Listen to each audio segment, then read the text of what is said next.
Capital Sonoro. Ahora,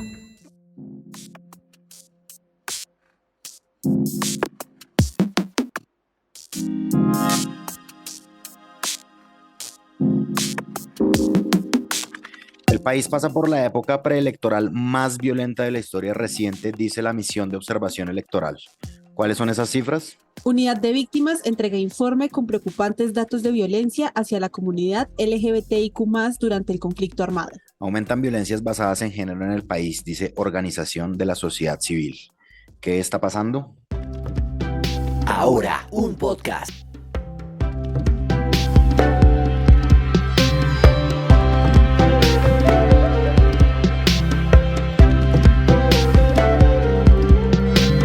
Hola, soy Laura Chambueta y esto es Ahora un podcast. Y mi nombre es Andrés Páramo, es viernes 30 de junio de 2023 y el dato del día está relacionado con nuestro especial de hoy sobre las brechas en la educación en Bogotá. Y el dato del día tiene que ver con la población por fuera del sistema educativo en Bogotá entre los 5 y los 16 años. Esto es una población pues de niños y un dato que viene de la Secretaría de Educación misma, corte 2022. El último dato que tienen es que 100.000 niños en el 2021 están por fuera del sistema educativo.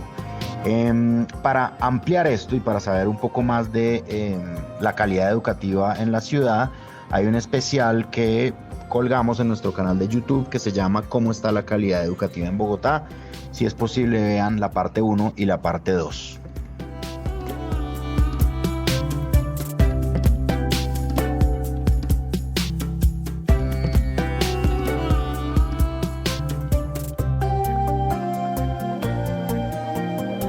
Ahora sí, Laura, vámonos con las noticias. Pasan los días y cada vez nos acercamos más a las elecciones regionales de octubre, pero todavía falta.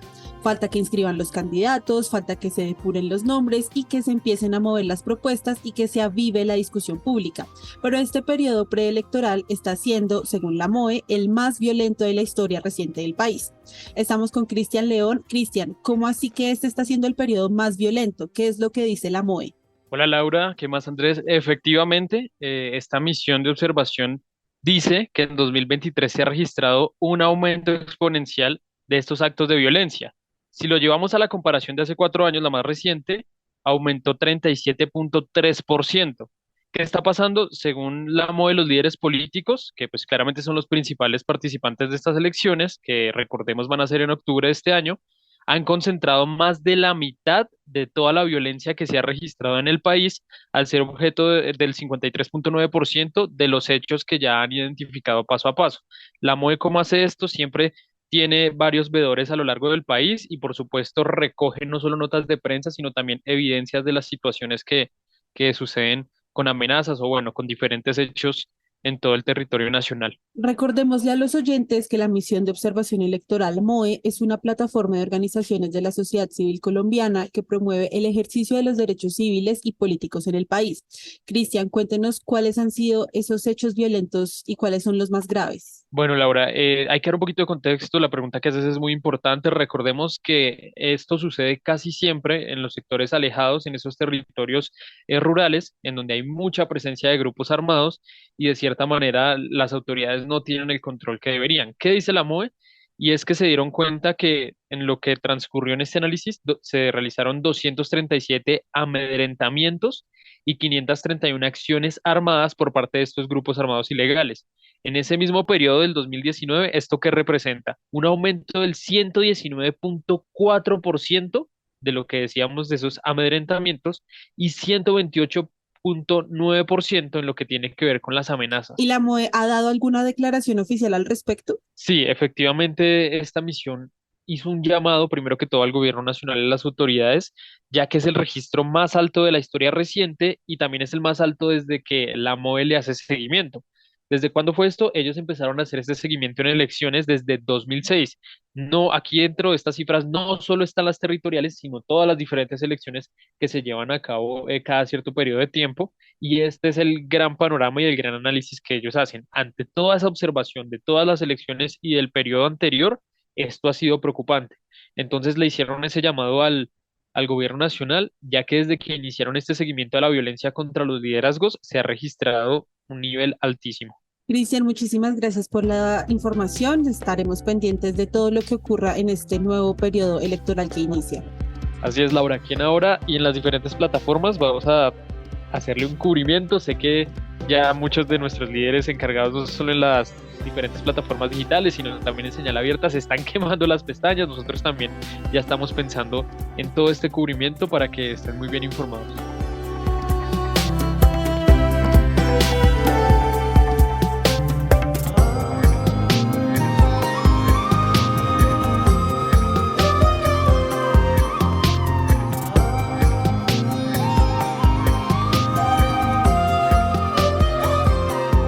Bueno, y la unidad de víctimas entregó un informe sobre las principales afectaciones hacia la comunidad LGBTIQ+, en el marco del conflicto armado. Le voy a pedir a Laura que se desligue un momentico de la presentación de las noticias para que me cuente esta información. ¿Qué fue lo que dijo la unidad de víctimas? ¿Cuáles son las cifras? Bueno, Andrés, pues este informe tiene fecha de corte al 1 de mayo de este año y recolecta información desde el 1 de enero de 1985. En él, la unidad identificó un total de 10.978 eventos violentos contra personas LGBTIQ+ a lo largo de estos casi 40 años. Sin embargo, también resalta que el 2022 fue el año que mayores hechos victimizantes registró, siendo este año el que representa el 10.4% de hechos victimizantes del total. ¿Cuánta gente que está inscrita en el registro único de víctimas se autorreconoce como parte de la comunidad LGBTIQ+? Y además de eso, ¿sabemos la distribución territorial que tiene esta comunidad? Bueno, pues en el registro hay 5.662 personas autorreconocidas como personas LGBTIQ+. La mayoría se encuentra en departamentos como Antioquia, Valle del Cauca y Nariño, y también en ciudades como Medellín, Florencia y Bogotá. Acá en la capital residen y se atienden cerca de 449 personas LGBTIQ+, víctimas del conflicto armado, y también acá en la ciudad se han registrado 120 afectaciones directas. ¿Cuáles han sido los principales hechos victimizantes? Principalmente han sido desplazamiento forzado con 5.263 casos, le siguen los casos de amenazas con 1.892 y delitos contra la libertad y la integridad sexual con 632 registros por parte de la unidad de víctimas. Recordemos que en el informe final de la Comisión de la Verdad, que esta semana además cumplió un año de ser entregado al país, ahí dice que una de las poblaciones que más sufrió la violencia de la guerra fue la población LGBTIQ+. De hecho, hay un volumen, el volumen de género, donde se evidencia esto. Sí, de hecho ahí se habla de varios territorios donde las personas LGBTIQ+ y las mujeres han sido discriminadas y afectadas. Uno de estos territorios es el municipio de El Carmen de Bolívar, en Bolívar, el cual hace un mes, a inicios de mayo, registró un caso de transfeminicidio hacia una lideresa social, quien fue precisamente declarante ante la Comisión de la Verdad y era víctima acreditada ante la JEP como sujeto de reparación colectiva. Esta mujer, Dania Sharit Polo, fue víctima de amenazas meses atrás, al igual que otras personas LGBTIQ de El Carmen de Bolívar que recibieron intimidaciones por parte de panfletos de grupos al margen de la ley. Ya varias colectividades diversas pues han rechazado estos actos y hablan de que no hay una protección integral hacia estas personas. Bueno, Laura, muchísimas gracias por la información y continúe usted con las noticias.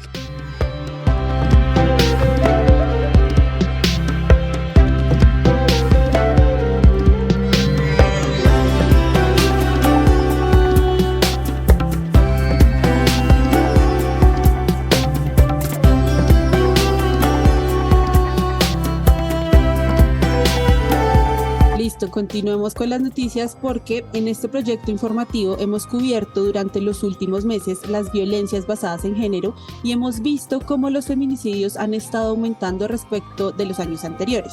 Esto lo confirma una organización de la sociedad civil que acaba de sacar un reporte sobre violencia contra la mujer. Melissa, cuéntenos de qué se trata. Pues Laura, si quiere, antes de contarle qué hace y de qué se trata este informe, le cuento precisamente pues qué hace esta organización. Esta organización lleva enfrentando la lucha contra la pobreza, la justicia social, las mujeres y las niñas durante 75 años. Opera en diferentes países, en más de 100 países, y pues también está, por supuesto, en Colombia. Un poco primero eso, Laura, antes de hablarle de realmente qué fue lo que encontraron en este estudio. Listo, Melissa, muchas gracias. Y ahora sí, cuéntenos de qué trata este reporte sobre la violencia contra la mujer. La investigación evidenció que la población percibe un aumento de la violencia contra las mujeres en los últimos 5 años, esto como consecuencia de las economías ilegales, los niveles de control de los hombres sobre el cuerpo de las mujeres y el incremento de los escenarios de violencia intrafamiliar donde se ejerce la violencia sexual, física y psicológica, así como el abandono de hogar y el maltrato hacia las mujeres por parte de los hijos también. Es decir, en este informe no solamente se demostró que las mujeres eran víctimas de su pareja sentimental o exparejas sentimentales, sino en ocasiones también de sus hijos. Y además de esto, ¿cuáles son las principales conclusiones del estudio? El estudio también indagó por la situación económica y al respecto, la informalidad y las actividades de pago diario son la constante para lograr la subsistencia familiar.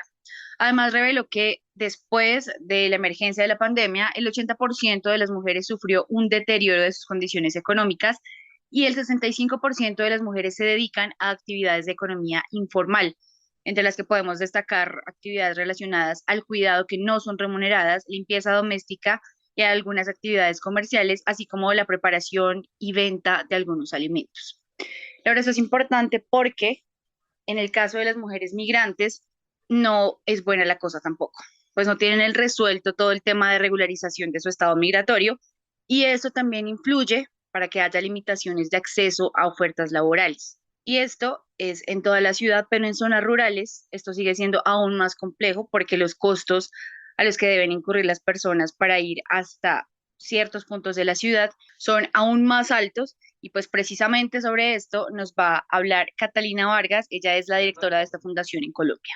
Mi nombre es Catalina Vargas, soy directora de País de Care Colombia y frente al contexto tan diverso del país donde las mujeres enfrentan violencia basada en género, es necesario que organizaciones como CARE se comprometan con estrategias para garantizar que haya una equidad para todos y todas.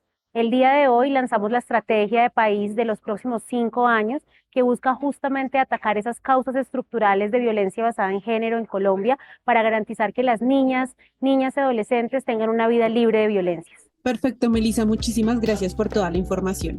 A ustedes y bueno, es un placer siempre estar en Ahora un Podcast.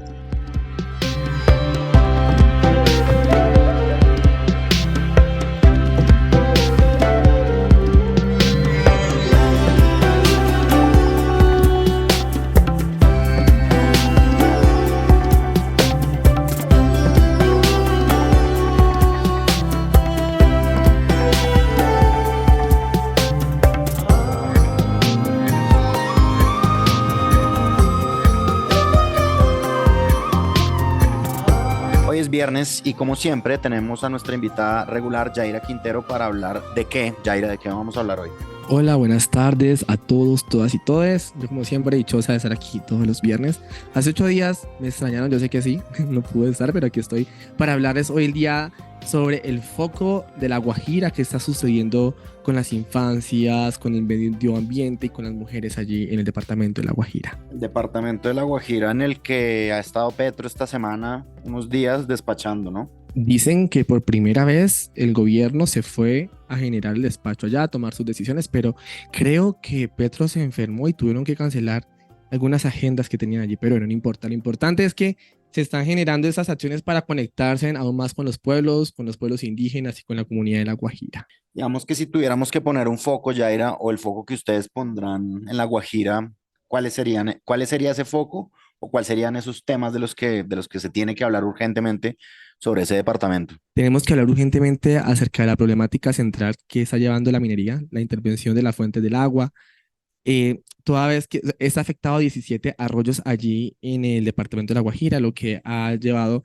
que pues no haya un buen suministro de agua de buena calidad e históricamente ya se han llevado 70 años de implementación de prácticas hacia la minería de gran escala en el departamento de La Guajira y eso ha tenido unas grandes consecuencias para el medio ambiente y para que las personas se puedan desarrollar en sus territorios. ¿Qué es lo que haremos hoy en tu programa? Bueno, hoy estaremos hablando acerca de la afectación de la salud de la población de La Guajira, los niños, qué está sucediendo con las infancias. Allí les quiero contar que por las cuestiones de falta de infraestructura, el deterioro y la falta de acueductos públicos son parte pues, de los problemas que tienen los niños como víctimas mortales en el departamento de La Guajira, en el que en el 2022 se diagnosticaron 426 casos de nutrición en la primera infancia hacia la semana 13 del año, pero el mismo periodo de este año ha ascendido a 495 casos. Hoy, en la pata que le falta a la mesa, estaremos profundizando sobre el foco en La Guajira para hablar sobre el agua, la minería y la mujer allí en el departamento de La Guajira y sobre todo para hablar sobre el pueblo indígena guayo. Muy bien, entonces estaremos pendientes y para quienes se lo pierdan, estará ahí en nuestro archivo de YouTube, en nuestro canal de YouTube que se llama Canal Capital. Yaira, muchísimas gracias. Gracias a ustedes por la invitación.